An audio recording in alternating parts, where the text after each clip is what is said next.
जो लड़ाई है वो विकास बनाम जातिवाद का है। विकास के तौर पर मेनका जी का यहाँ पर जो काम रहा है वो अतुलनीय है।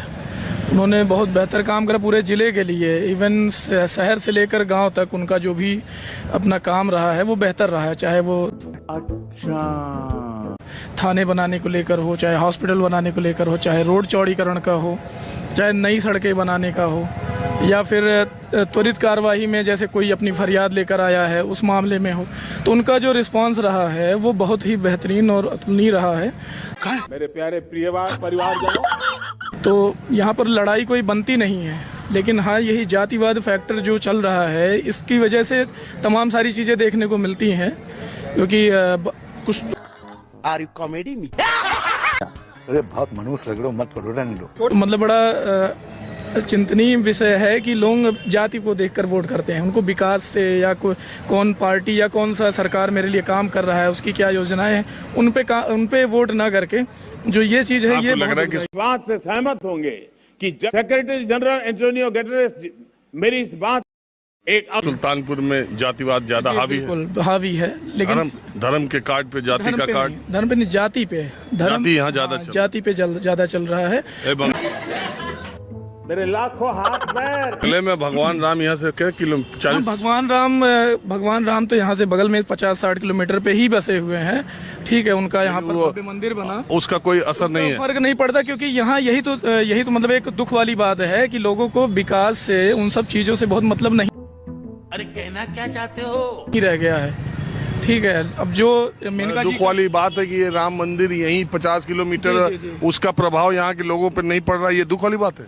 पढ़ तो रहा है, लेकिन दिमाग का बत्ती चल रहा है बाबू। मिश्रा नाम है सर हमारा। बताइए मिश्रा जी, क्या लड़ाई है? लड़ाई सर यहाँ पे कुछ नहीं है, लड़ाई जो है एक तरफा है, और यहाँ पे जो है विकास इतना हुआ है आपके सामने ही दिख रहा है, इस तरीके से पहले कभी नहीं था। प्लानिंग है, अरे कैसी प्लानिंग, स्ट्रेटजी। आज जो है इतनी चौड़ी सड़कें हो गई, डिवाइडर बन गया है। हाँ, एक समस्या इस सरकार में जरूर रही है रोजगार पे, और हम लोग जिस तरीके से युवा है और रोजगार हम लोग को मिल नहीं रहा है, हम लोग जो है लगातार परेशान हैं। तो ये सरकार ये चीज़ को सुने, और लड़ाई तो यहाँ कुछ नहीं है। चलो भाई देखो अब मैं क्या करता। अरे बहुत मनुष्य लग रहे हो, मत करो, रहने दो। हाँ जी, अभी और बोलना। रोजगार के लिए जैसे भाई साहब ने कहा, तो अब लोगों की एक मंशा ये बनकर रह गई है कि सरकारी नौकरी ही रोजगार है, जबकि रोड अरे यार मिले तब न सरकारी नौकरी। जो इम्तिहान हो रहा है, सबका पेपर लीक हो जा रहा है। 5 साल से प्राइमरी के टीचर के सुनो, आप बोल दिए तो अब मैं बोल रहा हूँ। युवाओं के इस दर्द को आपको समझना चाहिए कि पिछले 2018 के बाद उत्तर प्रदेश की पुलिस की भर्ती 2023 में आई। ठीक, मुझे जिंदा नहीं छोड़ेंगे, मुझे बर्बाद करके रहेंगे। उसके लिए बच्चों ने फॉर्म भरा, सब कुछ हुआ। 25 लाख लड़के सिपाही बनने के लिए 50 लाख लड़के गए, पर्चा आउट हो गया। अब इलेक्शन हो गया, अब इलेक्शन के बाद कब रिजल्ट आएगा, कब उनका पर्चा होगा, फिर आउट होगा कि नहीं आउट, अभी ज्यादा से ज्यादा ये मेरा क्या कर लेंगे भाई, मैंने बताइए क्या कर लेंगे। पब्लिक सर्विस कमीशन का ARO का पर्चा लीक हो गया। अभी पब्लिक सर्विस कमीशन इलेक्शन के पहले जो 3 उसके एग्जाम थे उसको टाल दिया बिना कारण बताए, ये डर के कि कहीं पर्चा ना लीक हो जाए। 50 दिन मेरी मदद कर, तो इसका चुनाव में असर, चुनाव की चर्चा न होने टाला है। कभी हुआ था ऐसा? अभी जो वैकेंसीज की बात है, आप क्या करते हैं ये बताइए। 7 से 8 हजार के आसपास नर्सेज की भर्ती हुई, उसके बाद लेखपाल की भर्ती हुई है, वो क्लियर हुई, सब ज्वाइन किए हैं। उसके बाद वीडियो चलिए ना, पकड़ मेरे को जान वीडियो कौन ज्वाइन किया लेखपाल में भर्ती हुई है, नहीं है अभी कुछ बच्चे। अरे यार आपको मालूम नहीं, हमको सबका मालूम है कि कौन सी भर्ती है कौन सी नहीं भर्ती हुई है। आप बताइए कि टीचर, प्राइमरी टीचर का कब भर्ती निकली थी लास्ट? नहीं, प्राइमरी भर्ती का नहीं है। समझ में आया मैं कौन हूँ। लेकिन कब निकली थी लास्ट, मालूम है कुछ? SSC के थ्रू और सब वैकेंसी लगातार चल रही SSC है। थोड़ी नहीं। आप क्या करते हैं मुझे आप बताइए। मैं तो प्राइवेट जॉब करता हूँ। क्या? जियो में हूँ, जियो टेलीकॉम में। खत्म, bye bye, tata, goodbye, गया।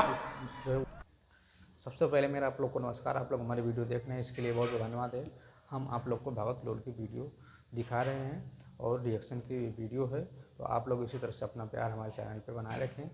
तो कुछ लोगों का कहना ये भी है कि जो है भारत में बहुत ज़्यादा रोज़गार मिल रहा है इनके हिसाब से। कुछ लोग कहना है कि कोई रोज़गार की कमी नहीं है, सरकार वैकेंसियाँ निकाल रही है और भर्तियां हो रही है। नेपाल में हर चीज़ में भर्तियां हो रही है। लोगों का कहना गलत है कि भर्तियां बिल्कुल नहीं है, सब लोग जो बेरोजगार घूम रहे हैं, ऐसा बिल्कुल भी नहीं है, सबको रोज़गार मिल रहा है।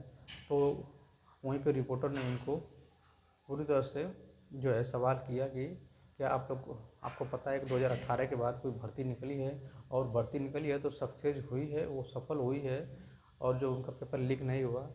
सबसे ज़्यादा समस्या तो पेपर लीक की है, सरकार उसको रोक नहीं पा रही है, चाहे पिछली सरकार हो या जो है अभी जो वर्तमान की सरकार हो, उसको रोक नहीं पा रहे। तो इसको क्या कहा जाए, जनता क्या करे इस पर, जनता किस पे विश्वास करे जब पिछली सरकार नहीं रोक पा रही थी। इसीलिए तो जो सरकार बदली है, जो सरकार, ये भी सरकार उसी पे चल रही है दोस्तों। इसको कौन समझाएगा और कौन इस पे सवाल करेगा, क्योंकि सरकार इसको रोक नहीं पा रही बिल्कुल भी।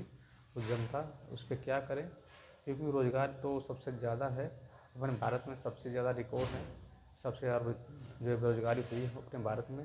रोज़गार तो निकलने का कोई सवाल नहीं हो रहा है कि सरकार रोज़गार देगी नहीं देगी। सरकारी या प्राइवेट कोई भी रोज़गार तो मिलना चाहिए, और जो रोज़गार पहले था वो भी जा रहा है धीमे धीमे। लोगों की कंपनियां बंद हो रही हैं,